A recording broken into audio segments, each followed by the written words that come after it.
Très bien, donc on se retrouve pour cette grosse nouvelle partie. On va attaquer maintenant tout ce qui est Quixel. Donc on a actuellement notre modèle qu'on a modélisé et déplié. Et on va en fait maintenant pouvoir effectuer quelques préparations pour pouvoir l'envoyer dans Quixel. Donc on va déjà préparer le modèle. Alors on va l'enregistrer sous, hop, working place, 03 Quixel. Alors hop, je vais l'appeler mesh to Quixel. Oula. Hop, 001. Enregistré. Très bien. Donc, hop, ici, si vous vous souvenez, on avait tout ce qui était pour les chaînes. On avait ici, dans optique subdivision, tout ce qui était, hop, ces parties-là, donc on va pas texturer dans Quixel. Donc, ce qu'on va déjà pouvoir faire, c'est, hop, on va supprimer ici tous les backups, donc on n'en a pas besoin. On va tout sortir, hop, des hiérarchies. Pour le moment, on n'aura pas besoin non plus. Hop, on peut supprimer les groupes qui nous servent à rien. On peut supprimer, hop, les optiques. Et pour tout ce qui est chaîne, on va pouvoir sortir la roue et la chaîne. Très bien, comme ça on se retrouve en fait avec, hop, ces deux éléments. Et normalement, vu que l'UV est directement sur l'élément, je peux lui faire des rotations, etc. Tout devrait suivre. Très bien.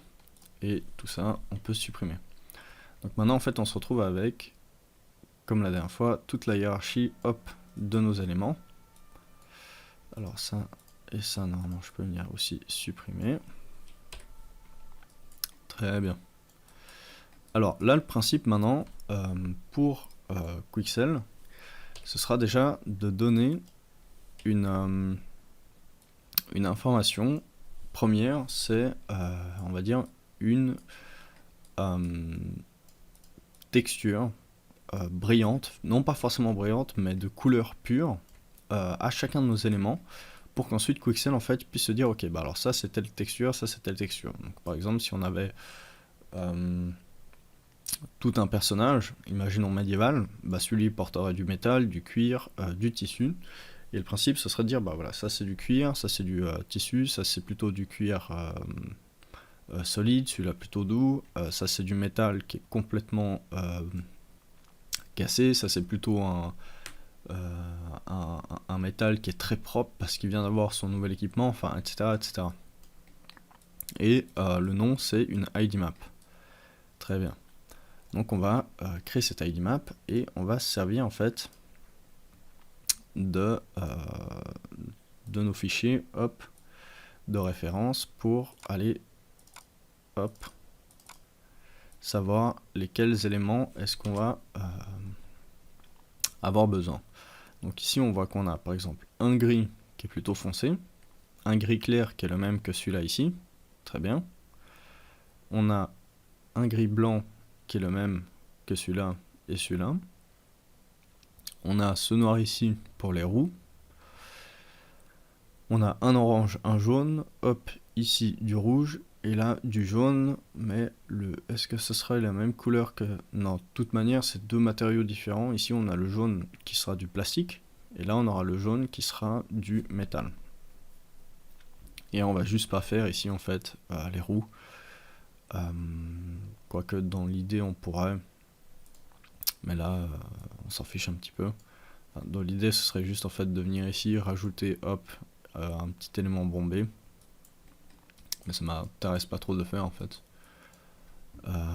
pour une question de design. Si vous voulez le faire, il n'y a aucun problème.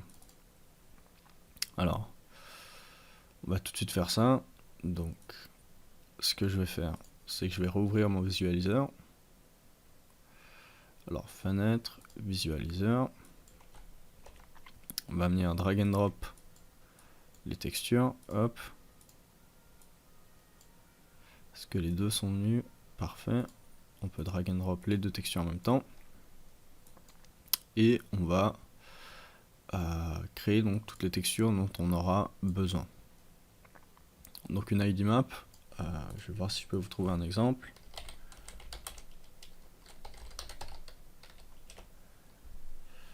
Alors, voilà. Donc une ID map, ce sera quelque chose qui ressemblera à ça. Donc des couleurs 100% de, on va dire 100% de lumière dedans, avec 100% de teinte. Et le principe, ce sera en fait d'avoir vraiment une différence pour les éléments. Voilà, comme ça en fait le programme, il sait par exemple que le brun, ce sera le cuir des chaussures, tout le bleu, ce sera le tissu, en jaune, ce sera tout ce qui est bouton et peut-être métal, etc., etc. Et ça va énormément aider le programme et ça va nous être extrêmement important. Voilà, typiquement, c'est vraiment un magnifique exemple.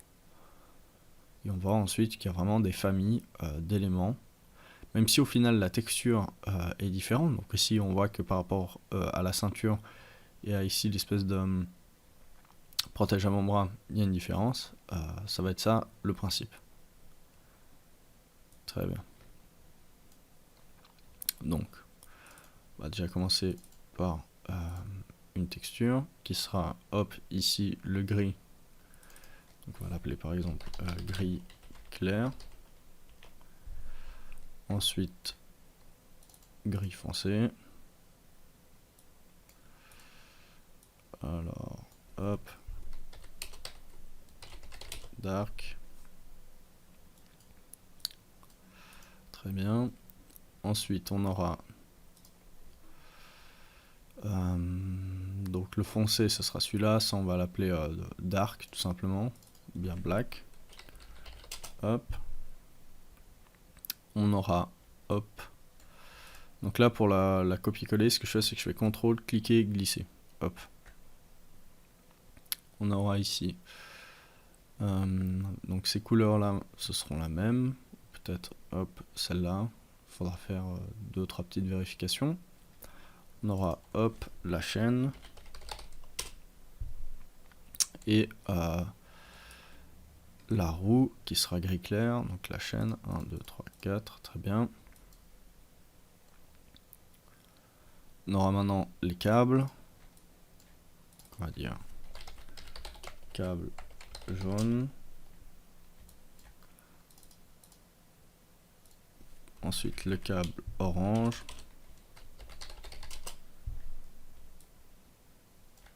Hop. On aura le bouton rouge. Bouton rouge. Donc je l'ai renommé depuis ici. Et ça devrait être tout. Au pire, on reviendra à recréer des textures si on voit qu'à la fin, il manquera des choses. Donc on va commencer par le bouton rouge. Donc l'idée, c'est de désactiver le canal couleur, désactiver le canal réflexion et de juste activer le canal transparence. Et dans transparence, hop, on va mettre un rouge pétant. Et le but en fait de cette ID map, c'est que c'est une de la luminescence, c'est que c'est une texture en fait qui va donner vraiment des informations d'aplat. Ce qui veut dire que si je fais un rendu, en fait, la texture sera complètement plate. Si par exemple je viens dans un nouveau document, que je viens créer, hop, une texture de luminescence, je la mets rouge, hop, j'en copie-colle une, deux, voilà, et je vais leur me donner des couleurs complètement différentes, que j'ai, hop, plusieurs cubes, très bien, et que je leur donne chacun une couleur. Voilà, normalement, cette information, même si je lui place des lumières, ne devrait donner aucune ombre, aucune luminosité, rien. Cette texture a purement les couleurs qui lui sont attribuées dans son canal texture. Voilà, donc peu importe le nombre de lumières que je lui donnerai, les couleurs resteront toujours telles quelles. Très bien. Alors ça, je peux, hop, supprimer, je peux fermer ce document parce que j'en ai pas besoin. Donc, bouton rouge, c'est fait. On va garder quand même, hop, nos objets à portée de vue pour savoir que tout est bon. On va maintenant faire par exemple le foncé ici, vu que apparemment il n'y a que 2 éléments. Donc je peux déjà les sélectionner. Donc c'est dark, hop, hop. On va pouvoir lui créer une couleur. On va partir par exemple sur le vert. Très bien. Je peux hop lui appliquer ça. On va maintenant faire. Alors hop. On va maintenant appliquer le gris ici, foncé. Dark gris, hop, on active luminescence, on décoche tous les autres, on lui donne un bleu.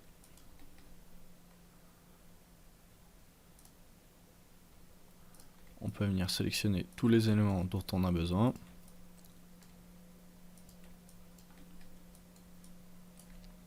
Il y aura hop aussi cela. On vient vérifier. Voilà, hop.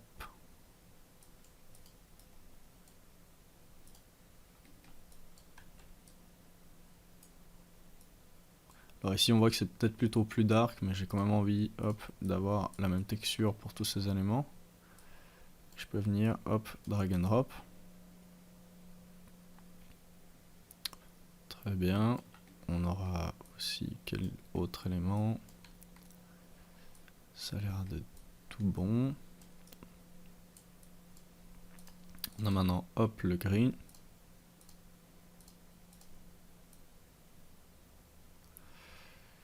Alors, on va peut-être rester dans les bleus, hop.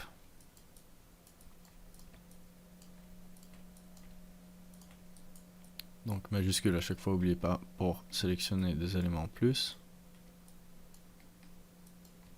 Là c'est important d'avoir aucun sous-élément, aucun objet en fait dans d'autres objets. Sauf peut-être dans le neutre ici. Comme ça on sait que dès qu'on sélectionne un objet en fait, il n'aura aucun enfant et on peut lui appliquer les textures, hop, tranquillement. Très bien. Donc ça c'est fait. Alors maintenant on va s'occuper de la chaîne ici. Alors on va la faire par exemple luminescence. On active la saturation à 100%. On peut la faire en jaune. Très bien. Alors la roue elle a l'air d'être en gris foncé. On peut venir lui appliquer cette texture là, enfin cette couleur, dark gris. Le boîtier ici, hop, on va lui mettre celle-ci.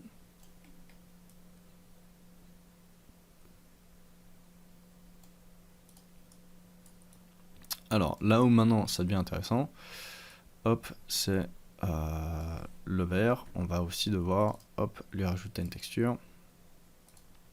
On va l'appeler optique vert. Très bien.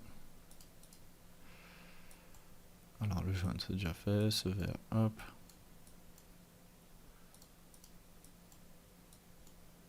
On peut lui donner un violet. Très bien. Le contour ici de l'optique dark gris. Hop. Très bien. Alors la petite pastille ici, ce sera un gris clair. Hop. Puis vous voyez, si je fais un rendu, on voit plus du tout en fait la forme géométrique ici, parce qu'elle est complètement de la même couleur que l'autre. Très bien. Et il nous manque les câbles et les petites pastilles ici sur les côtés. Alors, câble jaune. Alors, ce qu'on va faire déjà, c'est qu'on va changer la couleur du jaune ici. Je vais plutôt mettre le jaune là-bas. Alors, tac. On va par exemple mettre ça.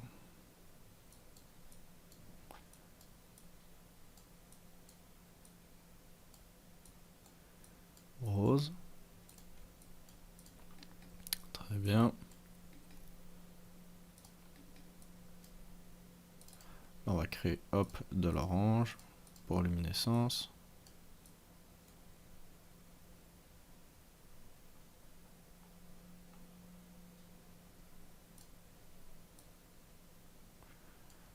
Voilà, et du jaune pour le câble jaune.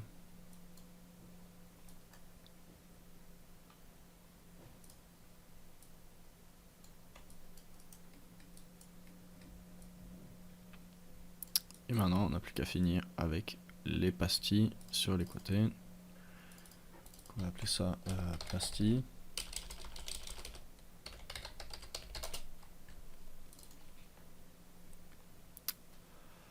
Hop, hop, hop. On augmente la luminescence. Et on va essayer de trouver une couleur qu'on n'a pas déjà utilisée. Et si au pire on se rend compte qu'on en a déjà utilisé une, on peut très bien venir baisser la luminosité ici, enfin la saturation, pour avoir une autre couleur. On va venir...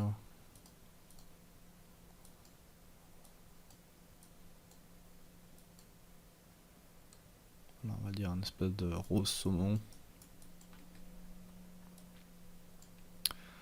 Alors, je vais toutes les sélectionner, ça ira plus vite. Hop. Hop, hop.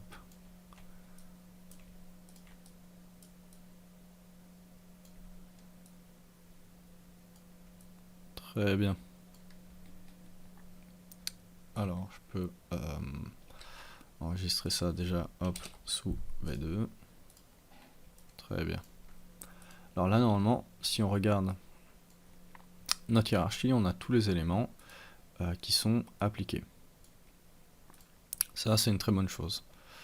On va ensuite pouvoir, alors, récupérer tout ça. On va en faire un backup. Juste au cas où, hop. Backup. On peut le désafficher. Et on repart ici depuis Robot Butter. On va l'appeler Maps. Et lui, on va l'appeler par exemple Mesh. Très bien.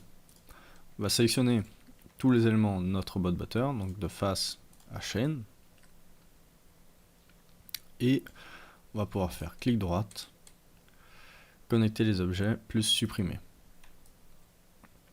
Donc là maintenant, on se retrouve en fait avec un seul élément.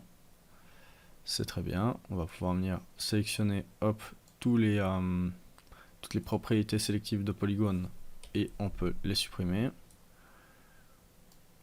On peut mettre toutes les textures, hop, derrière.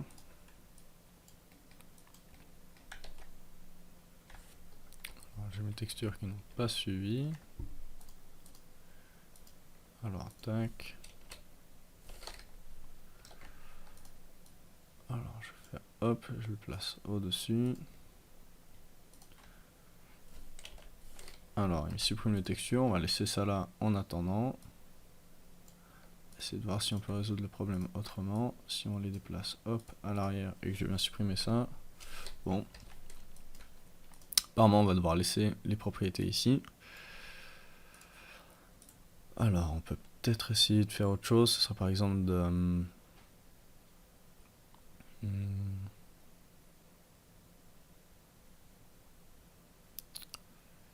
Je sais qu'on peut venir en fait plaquer vraiment la texture sur lui-même.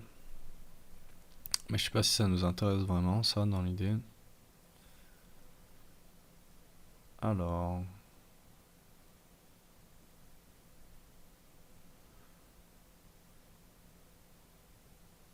Bon, on va essayer comme ça. Et au pire, on fera, hop, des modifications. Alors là maintenant, si je sélectionne mon objet, on voit que le biseau se trouve, le gizmo se trouve ici. Donc on va, hop, centrer l'objet. Très bien. Ça, c'est cool. On peut, hop, supprimer son ancien tag, l'appeler Robot Butter. Baked. Très bien. Et on va s'arrêter là pour le moment. A tout de suite.